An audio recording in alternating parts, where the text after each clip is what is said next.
వత్సరామ ధనుప్పస్యాని కదా అన్నాడు విశ్వామిత్రుడు, చూడమని కదా అన్నాడు. అందుకే అక్కడికి వెళ్ళి చూశాడు. చూసి ముట్టుకోవాలంటే మళ్ళీ గురువుగారిని అడగాలి. అందుకని గురువుగారి వంక తిరిగాడు.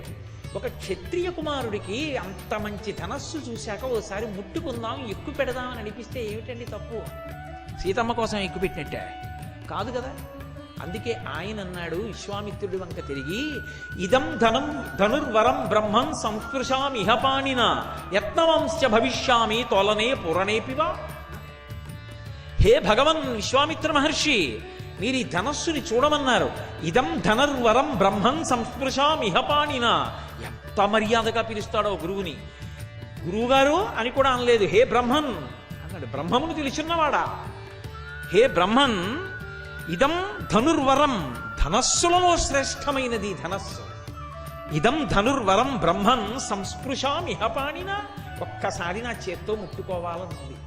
ముట్టుకున్న తర్వాత పట్టుకోవాలనిపించచ్చు, పట్టుకున్న తర్వాత ఎత్తాలనిపించచ్చు, ఎత్తిన తర్వాత నారి కట్టాలనిపించచ్చు, కట్టిన తర్వాత ఎక్కువ పెట్టాలనిపించచ్చు. కాబట్టి సంస్పృశామిహ పాణిన యత్నవంశ భవిష్యామి తోలనే పూరణేపివా.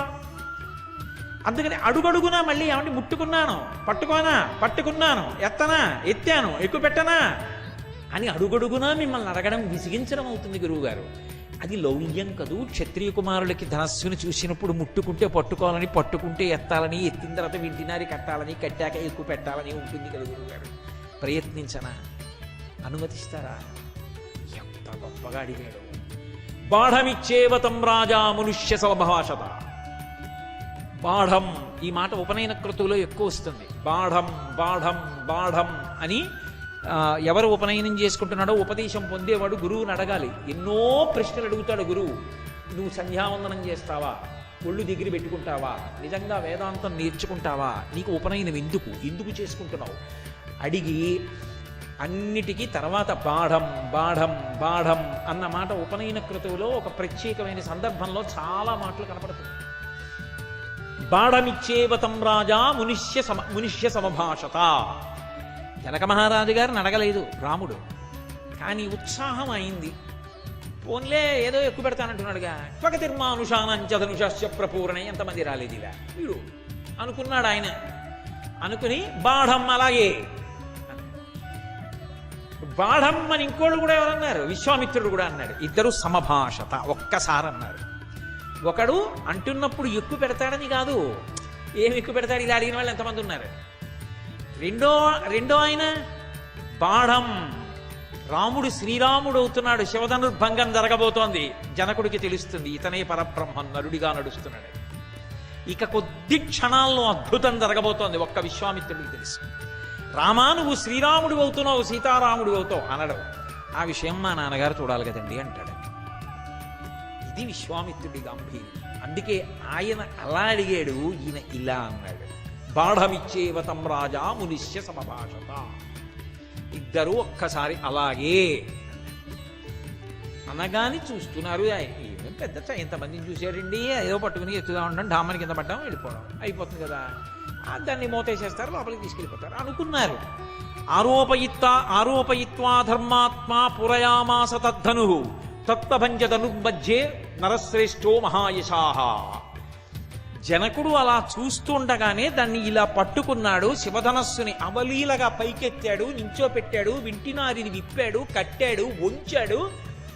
దాన్ని ఇలా పట్టుకుని నారిని కట్టి వంచేటప్పటికి శివధనస్సు ఫెళఫెళ ధ్వనులతో పిడుగుపడినంత శబ్దం వచ్చి పర్వతాలు బద్దలైపోయిన చప్పుడుతో ధనుర్భంగం అయిపోయి శివధనస్సు విరిగిపోయింది. విరిగిపోవడం ఏమిటి, అందులోంచి వచ్చిన చప్పుడు విన్నారు మొట్టమొదట. వినడం ఏమిటి, స్పృహ తప్పిపోకుండా ఉన్న వాళ్ళు నలుగురు సభలో. రాముడు, లక్ష్మణుడు, విశ్వామిత్రుడు, జనకుడు. లేదా విశ్వామిత్రుడు, రాముడు, లక్ష్మణుడు, జనకుడు. వాళ్ళు నలుగురే. మిగిలిన ఎవరికీ కనపడలేదు. మూర్ఛపోయారు ఆ శబ్దానికి.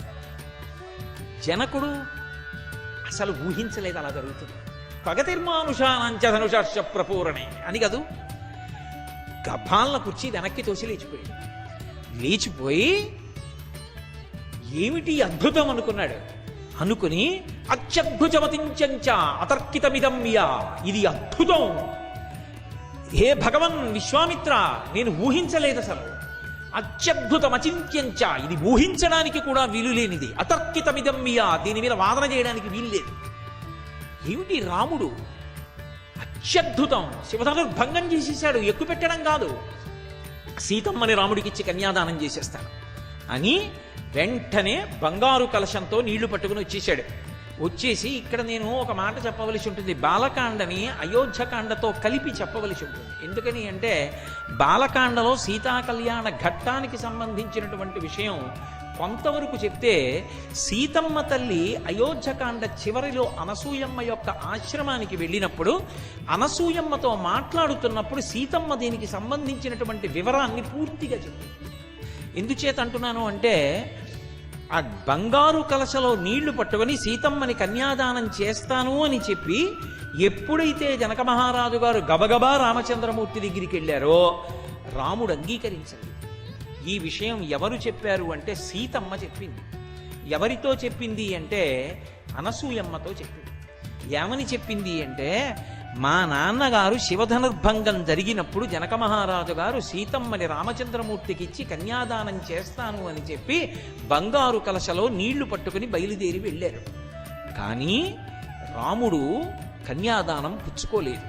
పుచ్చుకోకుండా ఒక మాట అన్నాడు, దీయమానాం నతు తదా ప్రతిజగ్రాహ రాఘవ అవిజ్ఞాయ పితుశ్చంధ అయోధ్యాధిపతే ప్రభో అన్నాడు. అబ్బా, ఏమి ధర్మాత్ముడండి మహానుభావుడు. పిల్లనివ్వడానికి మీరెవరు, పిల్లని పుచ్చుకోవడానికి నేనెవరు, నాకు ఎవరు భార్యగా ఉండాలో నిర్ణయించవలసిన వాడు నన్ను కన్న తండ్రి. ఆయన దశరథ మహారాజు గారు అయోధ్యా నగరాన్ని రాజధానిగా చేసి పరిపాలిస్తున్నాడు.